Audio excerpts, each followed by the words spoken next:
Hello students, how are you? Myself Parveen Yadav, Assistant Professor in CSC and BCA Department in St. Andrews Institute of Technology and Management. Today we are going to discuss the last topic, that is inode and directory structure, from the unit number 2 of the subject System Programming and System Administration of CSC 6th sem. So inode हमारे पास क्या है? inode की full form हमारे पास index node first.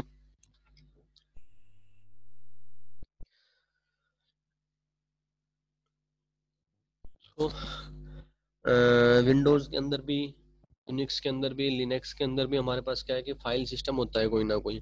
वो file system that is means कि हम कह सकते हैं कि हार्ड डिस्क है जैसे आपके पास, तो हार्ड डिस्क को हम अलग अलग पार्टीशन के अंदर हम लोग डिवाइड कर देते हैं और हर एक पार्टीशन के अंदर कोई अलग अलग हमारे पास फाइल सिस्टम वहाँ पे हो सकता है। Every file system is every file system has a directory structure headed by root. हर एक फाइल सिस्टम का कोई ना कोई डायरेक्टरी स्ट्रक्चर भी होता है। जैसे कि आपका अगर मान लो हम विंडोज की बात करें, सो वहाँ पे जब आप लोग स्टार्ट करते हो तो रूट है। जैसे मान लो अगर ड्राइव पे जाते हो आप, सी पे है या जो भी है, सो कंप्लीट आपके पास डायरेक्टरी स्ट्रक्चर वहाँ पे होता है। इसी तरीके से हमारे पास लिनक्स या यूनिक्स के अंदर आपका जो होगा वो रूट रूट से स्टार्ट होगा। अगर हमारे पास यहाँ पे सपोज 3 फाइल सिस्टम है, एक हार्ड डिस्क है, 3 फाइल सिस्टम है, सो वहाँ पे 3 अलग अलग डायरेक्टरीज हमारे पास वहाँ पे होंगी। और जैसे ही मेरे पास हमारा सिस्टम रेडी होगा या ऑन होगा, सो एक फाइल सिस्टम हमारे पास एक सिंगल रूट डायरेक्टरी के अंदर फॉलो अप करेगी। अगर हमारे पास मल्टीपल फाइल सिस्टम्स हैं तो हमारे सिस्टम के अंदर एक मेन फाइल सिस्टम होगी जो कि बाकी सभी फाइल सिस्टम को यूनिक्स के अंदर हैंडल करेगी। of these multiple file system, one of them is considered to be the main one and contains most of the essential file। जितनी भी मेन फाइल्स होती हैं यूनिक्स की वो सारी की सारी उस मेन जो फाइल सिस्टम है उसके अंदर आपका होगा, और उसको हम क्या बोलते हैं, रूट फाइल सिस्टम। और वहाँ पे हमारे पास रूट डायरेक्टरी होगी, उसके अंदर फिर नंबर ऑफ आपके सब डायरेक्टरीज वहाँ पे हो सकती हैं। अब जब हमारे पास सिस्टम हम लोग बूट करते हैं तो वहाँ पे जितने भी आपके पास सेकेंडरी फाइल सिस्टम है जो कि अटैच किससे, मेन फाइल सिस्टम से, सो वहाँ पे एक इल्यूजन होगा हमारे पास सिंगल फाइल सिस्टम का, सो डेट की यूजर के सामने वो एक क्लियर वे में वहाँ पे आए। अब file system is associated with a table. हमारी जो भी फाइल सिस्टम है वो कहीं ना किसी टेबल से मेंटेन है कि क्या किस नंबर पे मेरे पास कौन सी फाइल है। अगर हम बात करें कि सपोज कि आपके पास कोई प्रोसेस है, वो प्रोसेस किसी नंबर पे जाके स्टोर हो रखी होगी, कोई पेज नंबर होगा, कोई फ्रेम नंबर होगा, सो उसी तरीके से आपकी जो फाइल सिस्टम है वो टेबल के अंदर स्टोर रहेगी। टेबल के अंदर आपके पास वो सारी इंफॉर्मेशन स्टोर करा के रखेगी एक्सेप्ट उसका नेम एंड द कंटेंट। उसके अलावा जो इन्फॉर्मेशन वहाँ पे होगी, जो रिक्वायर्ड इन्फॉर्मेशन होगी, वो उस चीज को वहाँ पे स्टोर करा के रखेगी। आपका साइज हो गया, डेट टाइम हो गया, ये जो बाकी क्या इन्फॉर्मेशन है उनको।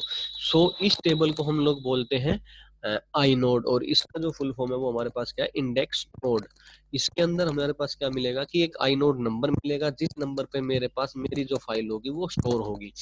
द आई नोड कंटेन्स, अब जो आई नोड टेबल है वो क्या क्या चीजें यहाँ पे कंटेन करके रखता है, फाइल टाइप, किस टाइप की फाइल है, रेगुलर है, डायरेक्टरी है, डिवाइस है, कौन सी है, फाइल परमिशन, आपका रीड है, राइट है, जो भी है, नंबर ऑफ लिंक्स, उस फाइल से कितनी और फाइलें कनेक्टेड होंगी। उसके बाद फोर्थ वन आपका यूजर आईडी, उस पर्टिकुलर फाइल का यूजर आईडी क्या है, उस पर्टिकुलर फाइल की ग्रुप आईडी क्या है, किस ग्रुप के अंदर वो फाइल बनी है, किस यूजर ने वो फाइल बनाई है, फाइल साइज बाइट्स की फॉर्म में, date and time last modification, date and time last access किस टाइम पे हुआ है, लास्ट मॉडिफाई किस टाइम पे हुआ है, लास्ट चेंज आइनोड के अंदर किस टाइम पे हुआ है। और एक एरे ऑफ पॉइंटर रहेगा जो कि पूरी के पूरे यहाँ पे एक ट्रैक रखेगा, ऑल ब्लॉक्स जो भी फाइल यूज करेंगे जिस भी ब्लॉक को, वो कीप ट्रैक रखेगा अपने पास। ठीक है, अब यहाँ पे हमारे पास एक आता है कि अगर हम बात करें आई नोड की या फाइल नेम की, वो हमारे पास कहाँ पे, आई नोड नंबर की और फाइल नेम, ये दोनों चीजें मेरे पास कहाँ पे स्टोर होंगी, इन आई नोड। ये सभी की सभी कहाँ पे होंगी मेरे पास, आई नोड टेबल के अंदर। वहाँ पे फाइल नेम, ना तो वहाँ पे नेम ऑफ द फाइल मिलेगा, ना ही वहाँ पे आई नोड नंबर मिलेगा, जो कि आपका यहाँ था, all except name and content. तो यहाँ भी वही चीज है कि हमारे पास ना तो नेम मिलेगा वहां पे और ना आई नोड नंबर मिलेगा मुझे वहां पर सो जब ये चीजें मुझे वहां पर नहीं मिलेंगी, so it's the directory that store the inode number. Directory के अंदर मेरे पास आइनोड नंबर स्टोर होगा और फाइल का नेम स्टोर होगा। हम उस नंबर के थ्रू हम अपने आइनोड टेबल पे जाएंगे, उस फाइल की इंफॉर्मेशन वहां से कलेक्ट करेंगे। Every file system has a separate portion set aside for storing inodes where they are laid out in a continuous manner. This area is accessible only to the kernel. Kernel क्या करता है, उस particular area को access करेगा और उस आई number, जो आई node number है, वो हमारे पास क्या होगा कि एक एक्चुअल पोजीशन होगी उस आई नोड, उस पर्टिकुलर एरिया में जो कि कर्नल एक्सेस कर रहा है उसका। कर्नल फिर क्या करेगा, उस आई नोड नंबर को किसी भी फाइल के अंदर जहां भी वो उस आई नोड नंबर को लोकेट करके सिंपल अर्थमेटिक जो भी वहां पे एल्गोरिदम होगी उसके थ्रू उस आई नोड नंबर को एक्सेस कर लेगा। Unique machine usually comprise multiple file system. You can conclude that the inode number for a file is unique in a single file system. जो हमारे पास जैसे यूनिक्स है, मल्टीपल फाइल सिस्टम को वो follow कर सकते हैं वहां पे। सो वो जब हमारे पास जो भी कर्नल के थ्रू हम उस पर्टिकुलर एरिया पे जाते हैं तो वो एक आइनोड नंबर के थ्रू ही उस पर्टिकुलर फाइल को वहां पे डिटेक्ट करती है। दैट मीन्स कि हर एक फाइल का एक यूनिक आइनोड नंबर होगा। जब तक वो फाइल वहां पर है वो आइनोड नंबर के थ्रू हम उस फाइल को एक्सेस करते हैं। यस, अगर वो फाइल वहां से रिमूव कर दी है या डिलीट कर दी गई तो वो पर्टिकुलर जो आइनोड नंबर है वो किसी दूसरी फाइल को अलॉट हो जाता है। सो यहाँ पे एज एन एग्जांपल की आपके पास एक ls कमांड है, ls-l 2,00,005 कोई आपकी फाइल है। सो यहाँ से जो इन्फॉर्मेशन आपके पास आई है वो इन्फॉर्मेशन आई है 9059, जो कि आपका एक आइनोड नंबर है। इस नंबर पर ये फाइल वहां पे स्टोर होगी। आइनोड नंबर पर ये वाली फाइल जो है वो इस आइनोड नंबर पर स्टोर होगी। इसके अंदर जो कंटेंट है वो है कुमार मित्तल, जो भी है कुमार मेटल। पर्टिकुलर टाइम क्या है, उस टाइम पे, डेट पे और कौन सी फाइल है। दैट मीन्स कि 9059 यहाँ पे आइनोड नंबर है। इसके अलावा ये नंबर किसी और फाइल को नहीं मिल सकता। No other file in the same file system can have this number unless the file is removed. What that happens, the kernel will allocate this inode number to a new file. जैसे ही ये file यहाँ से delete हो जाएगी, ये जो inode number है वो किसी दूसरी फाइल को अलॉट हो जाएगा उस पर्टिकुलर फाइल स्ट्रक्चर के अंदर। अब यहाँ पे हमारे पास आते हैं blocks and file system. So basically हमारे पास चार ब्लॉक्स हैं यहाँ पे, boot block, data block, inode block और सुपर ब्लॉक।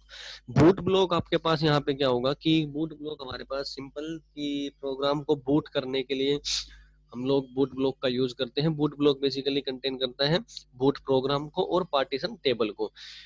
बूटिंग कराएगा सिस्टम की, और जो हमारे पास जो टेबल है उसका कैसे पार्टीशन किया हुआ है वो। सुपर ब्लॉक क्या करेगा, इंफॉर्मेशन, जो भी इंफॉर्मेशन है, ग्लोबल इंफॉर्मेशन है फाइल सिस्टम की, उसको स्टोर करा के रखेगा। आईनोड कौन कौन सी जगह है, कितने नंबर ऑफ आईनोड्स हैं, वो एक लिस्ट मेंटेन करके रखेगा। Data block that can be immediately allocated by kernel. वो डाटा ब्लॉक जो कि न्यू फाइल जब क्रिएट हो रही है तो कर्नल उस पर्टिकुलर डाटा ब्लॉक को वहां पे अलॉट करा सके। inode block है third one, the reason contains the inode for every file of the system. inode जो हमारे पास होगा, inode ब्लॉक के अंदर inode होगा मेरे पास, जो inode हमने बात की थी टेबल होगा वो inode ब्लॉक के अंदर होगा, और वहां पे वो हर एक फाइल की इंफॉर्मेशन अपने पास रखेगा।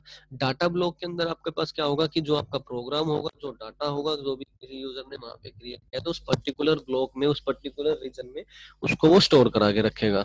सो फर्स्ट आपके पास boot block. So first block of a file system is known as the boot block. जो फर्स्ट ब्लॉक आपका मिलेगा, हम कह सकते हैं कि जो टॉप जो आपका फर्स्ट ब्लॉक है वो आपके पास बूट ब्लॉक है, जिसके अंदर आपके पास मास्टर बूट रिकॉर्ड एक फाइल होगी। वो आपका एक बूट प्रोग्राम फाइल है, वो फाइल रन होगी, वो फाइल आपके पास लोड होगी मेमोरी के अंदर, और देन आपका सिस्टम बूट होना स्टार्ट हो जाएगा, और इसी प्रोसेस को हम लोग बोलते हैं बूटिंग। उसके बाद it may turn in to load another program from the disk, but eventually it loads the kernel into the memory. So उसके बाद वो कर्नल को मेमोरी के अंदर लोड करेगा। Then bootstrapping program is read in from boot block. Boot block के अंदर आपके पास बूटस्ट्रैपिंग प्रोग्राम की जो हम बात कर रहे थे, वो आपका बूट प्रोग्राम जो होगा वो उसको लोड कराएगा of only one file system. कौन सा, वो भी द मेन वन, जो कि हमारे पास रूट फाइल सिस्टम था या जो मेन फाइल सिस्टम था उसको वो क्या कराएगा, लोड कराएगा। उसके बाद for other file system this block is simply kept blank. इसके अंदर जस्ट हमारे पास क्या रहेगा, एक simple boot program, boot block है, वो बूट प्रोग्राम को स्टोर करा के रखेगा अपने पास, सो डेट कि सिस्टम बूटेबल जो है, सिस्टम बूटिंग है वो इजी हो जाए। उसके बाद वो वहाँ पे कुछ इंफॉर्मेशन रखेगा और फिर वो कर्नल को लोड कराएगा। सो इस टाइप की कुछ है जो कि वो स्टोर करा के रखेगा बूट ब्लॉक। उसके बाद आता है आपके पास सुपर ब्लॉक। सुपर ब्लॉक में हमारे पास क्या था कि ग्लोबल इंफॉर्मेशन को वो स्टोर करा के रखता है। ग्लोबल इंफॉर्मेशन जो कि हमने डिस्कस की थी अभी ऊपर, साइज क्या है फाइल सिस्टम का, ब्लॉक साइज कौन सा यूज किया हुआ है फाइल सिस्टम ने, number of free data blocks, कितने ऐसे डाटा ब्लॉक्स हैं जो फ्री हैं, एक लिस्ट वहां पे वो एलोकेट एलोकेट कराएगा डाटा ब्लॉक्स को, कि जब डाटा या कोई प्रोग्राम वहां पे आ रहा होगा, सो वो आई नोड जो आपके पास जो लिस्ट होगी, जो फ्री लिस्ट है वहां पे, उस लिस्ट को, वो जो फ्री डाटा ब्लॉक की लिस्ट है, उस पर्टिकुलर डाटा ब्लॉक में डाटा को या प्रोग्राम को लोड कराने के लिए उस लिस्ट को वो मेंटेन करके रखेगा। Number of free I nodes हमारे पास अवेलेबल कितने हैं, या parcel list of immediately usable I node जो अभी हम लोग यूज कर रहे हैं या करने वाले हैं, उसको लिस्ट करके रखेगा। Last time of update, the state of the file system. The boot block is followed by super block, the balance sheet of every unique system, जो कि ग्लोबल इंफॉर्मेशन को स्टोर करके रखेगी about the disk, availability of data blocks and inodes, कितने data blocks free हैं, कितने आई nodes free हैं, दोनों की लिस्ट वो मेंटेन करके रखेगा, सो डेट जब कोई नई फाइल क्रिएट हो रही होगी, सो और या नया कोई डाटा आ रहा होगा तो उसको डाटा ब्लॉक मिल जाए, नई फाइल क्रिएट हो रही हो तो उसको एक पर्टिकुलर आई नोड मिल जाए immediately. It's information should be correct for healthy operation of the system. अगर ये इंफॉर्मेशन हमारे पास स्टोर करके हम लोग रखते हैं, जैसे कि यहाँ पे मेंटेन किया हुआ है टेबल, सो वो जब नई फाइल कोई क्रिएट होती है, नया डाटा कोई आ रहा होता है, तो वो उस पर्टिकुलर ब्लॉक में अपने पर्टिकुलर नंबर पर स्टोर हो जाती है। Then Unix refuses to boot if superblock is not corrupt या not there। अगर हम बात करें कि सुपर ब्लॉक वहां पे नहीं है, तो यूनिक्स क्या करती है कि वो बूट वहां पे नहीं कर पाती। तो इस प्रॉब्लम को रिजोल्व करने के लिए हम लोग मल्टीपल सुपर ब्लॉक्स को यूज करते हैं, सो डेट अगर एक सुपर ब्लॉक वहां पे अगर मेरे पास करप्ट हो जाए तो हम दूसरे पर रिडायरेक्ट कर सकते हैं। क्यों? क्योंकि सुपर ब्लॉक के अंदर ही मेरे पास डायरेक्टरी की इन्फॉर्मेशन होगी, मेरे पास सुपर ब्लॉक के अंदर ही मेरे डाटा ब्लॉक की इन्फॉर्मेशन होगी, सुपर ब्लॉक के अंदर ही मेरी आईनोड की इन्फॉर्मेशन होगी। और अगर सुपर ब्लॉक ही नहीं होगा, सो मैं नया जो आईनोड, नई जो मैं फाइल क्रिएट कर रहा हूँ उसको आईनोड नहीं मिल सकता, नई जो मैं डायरेक्ट फाइल डाटा और जो प्रोग्राम पे वर्क करना चाहता हूँ उसको डाटा ब्लॉक नहीं मिल सकता। तो इसलिए हमें सुपर ब्लॉक हमारे यूनिक सिस्टम में रिक्वायर्ड है।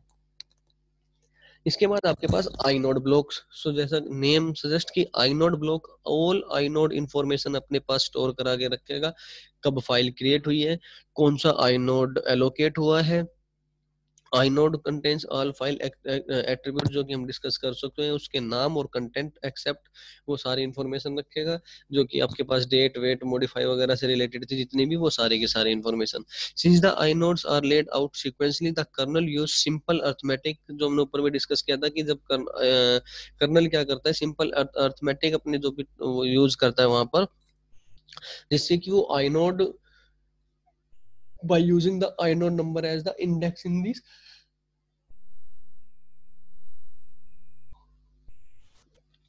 this list।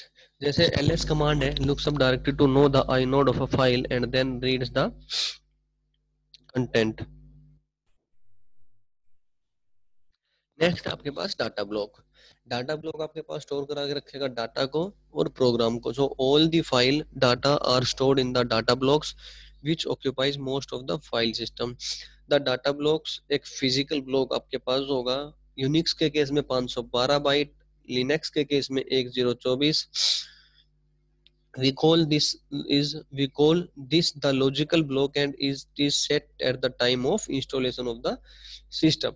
इस ब्लॉक को हम फिजिकल ब्लॉक भी बोलते हैं, लॉजिकल साइज ब्लॉक भी बोल देते हैं, और ये किस टाइम पे सेट होता है, जब हमारे पास सिस्टम की इंस्टॉलेशन हो रही है उस टाइम पर हम लोग इसको सेट कर देते हैं। This block size also determines the largest file size that the system can accommodate. ये जो बिकॉज हमारे पास जो डाटा है या प्रोग्राम है उसकी लेंथ ज्यादा बड़ी होती है, इसलिए डाटा ब्लॉक जो है हमारे पास उसका साइज भी ज्यादा होता है। When a file expands the kernel may not find its adjacent block free. और जैसे ही हमारे पास यहाँ पे फाइल एक्सपेंड होती है तो कर्नल के लिए प्रॉब्लम क्रिएट होती है, तो ब्लॉक फ्री उसको फाइंड आउट करने में। The remaining data then have to be return to the next free block. So जब उसको पर्टिकुलर ब्लॉक के अंदर अगर उसको नहीं मिलता है तो उसके बाद जो सेकंड फ्री ब्लॉक होगा वहां पे जो बचा हुआ डाटा है, सपोज जो हमने बात की थी आपके पास स्वैपिंग की बात की थी या फ्रेगमेंटेशन की जो बात की थी, जिसके अंदर हम लोग प्रोसेस लेके आ रहे थे, प्रोसेस लेके आने के बाद जब दूसरा प्रोसेस वहां पे वापसी जा रहा था और उस पर्टिकुलर साइज का जो इश्यू क्रिएट हो रहा था, उसी तरीके से क्या होगा, सपोज आपके पास एक 10 MB की फाइल है, आपने वहां से उसको लोड करा दिया डाटा ब्लॉक के अंदर। अब आप लोग चाह रहे हो कि दूसरी जो प्रोसेस है या दूसरा जो डाटा या दूसरा जो प्रोग्राम है उसका साइज है 5 का। अब वो यहाँ पे जब वो शिफ्ट हो रहा होगा तो वो डिस्ट्रीब्यूट हो गया, अब आपका 5 में उसका स्टोर हो गया, 5 रेस्ट रह गया। अब जब दोबारा से 10 वाली फाइल या प्रोसेस P1 या प्रोग्राम P1 या डाटा P1 को हम लोग दोबारा से स्टोर करा रहे होंगे, सो उस डाटा ब्लॉक में अब क्या होगा कि 5 MB का जो डाटा होगा वो आपका वहां पे करंट में वर्क हो जाएगा, जो रिमेनिंग 5 है वो दूसरे ब्लॉक में हम लोग उसको यूज कर सकते हैं, wherever it may be. Next है आपके पास डायरेक्टरी स्ट्रक्चर। सो यहाँ पे जो रिप्रेजेंटेशन है वो कुछ ये है कि ये आपके पास रूट डायरेक्टरी है, देन होम है, उसके बाद ITS है, UG1 है, EE51 है, जो भी आप लोग बनाओ, डॉक्स पिक्स रिपोर्ट सिंपल। जिस तरीके से हम कह सकते हैं कि आप लोग अगर विंडोज के अंदर एक्सेस करते हो अपने फाइल को, फाइल तक पहुंचने के लिए आप किसी ना किसी ड्राइव में जाओगे, ड्राइव के बाद किसी ना किसी फोल्डर में जाओगे, फोल्डर के बाद उस फाइल के पास पहुंचोगे, वही कुछ सिनेरियो यहाँ पे हमारे पास डायरेक्टरी स्ट्रक्चर यूनिक्स के अंदर भी है। ठीक है, इसके बाद हमारे पास यहाँ पे कौन कौन सी कुछ कमांड्स हैं वो देख लेते हैं। First, home directory. जब हम लॉगिन करते हैं तो यूनिक्स ऑटोमेटिकली बाय डिफॉल्ट हमें कहाँ पे लेके चली जाती है, वो होम डायरेक्टरी में लेके चले जाते हैं। It is created by the system, है ना, यूजर अकाउंट इज ओपन। जैसे यूजर का अकाउंट वहाँ पे ओपन होगा वो वहाँ पे हमें सिस्टम उसको क्रिएट कर देता है हमारी होम डायरेक्टरी को। सेकंड है checking your current directory. Current directory को चेक करना कि कौन सी डायरेक्टरी में आप वर्क कर रहे हो। सपोज कि आपने कोई डायरेक्टरी डी को एक्सेस किया हुआ है, डी में आप वर्क कर रहे हो और फाइल आप एक्सेस करना चाह रहे हो ई की। एज एन एग्जांपल, डी के अंदर हमने जब टर्मिनल ओपन किया तो बाय डिफॉल्ट आप रूट फोल्डर है, रूट के बाद डी है, आप लोग डी में एक्सेस कर रहे हो और जो फाइल एक्सेस करना चाहते हो वो है ई में। सो वहां पे जो प्रॉब्लम क्रिएट होगी तो वो एक कंसेप्ट है यहाँ पे, checking your current directory in Unix just like a file, a user is placed in a specific directory of the file system on logging in. You can move around from one directory to another, but at any point of time you are located in only one directory. एक time पर एक ही directory में आप work कर पाओगे और उसी चीज को हम बोलते हैं current directory.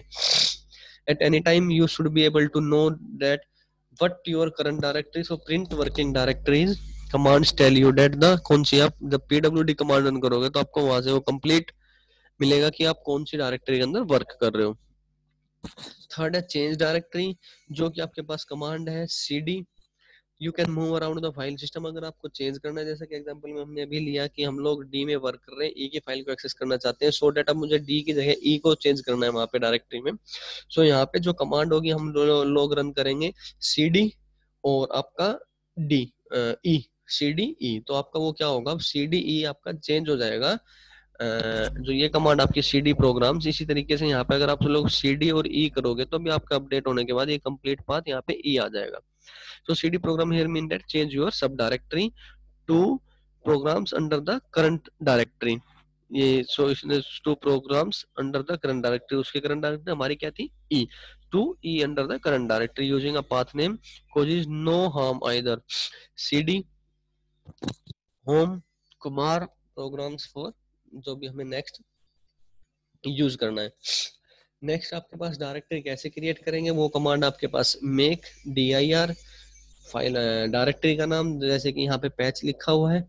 You can create a number of सब डायरेक्टरीज वन मेक आईडी। एक ही कमांड के थ्रू आप लोग नंबर ऑफ डायरेक्टरीज को क्रिएट कर सकते हो, जो कि सेकंड एग्जांपल में यहाँ पे है make dir patch dbs doc, जो भी आप क्रिएट करना चाहते हो। Then remove directory, so remove directory और डायरेक्टरी का नेम rmdir, और जो भी डायरेक्टरी आपको रिमूव करने है, लास्ट के एग्जांपल के लिए जैसे पैच है, हमें अगर पैच को डिलीट करना है तो यहाँ पे patch. Note that the directory must be empty. ये कुछ कमांड्स हम लोगों ने पहले ही एग्जीक्यूट करके देख ली है, that is in unit number 4 I think. वहां पे आप लोगों ने देखा था कि अगर डायरेक्टरी के अंदर फाइल है तो वहां पे एरर मैसेज जनरेट होता था कि इसके अंदर ऑलरेडी फाइल है, या तो फोर्सली रिमूव करें, सारी की सारी फाइल्स वहां पे डिलीट हो जाए और डायरेक्टरी भी डिलीट हो जाए, या फिर वो डायरेक्टरी पहले हम एम्प्टी करें उसके बाद उस डायरेक्टरी को डिलीट करें।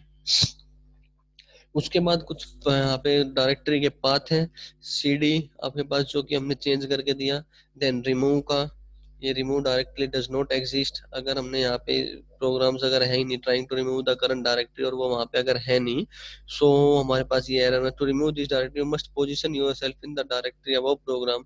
यहाँ पे दो चीजें हो सकती हैं, फर्स्ट कि आप पर्टिकुलर डायरेक्टरी में वर्क कर रहे हो और उसकी सब डायरेक्टरी डिलीट करना चाहते हो, लेकिन आपने ऑलरेडी उसको कर दिया है, तो यहाँ पे आपका जो एरर आएगा वो आपका आएगा डायरेक्टरी डज नॉट एग्जिस्ट।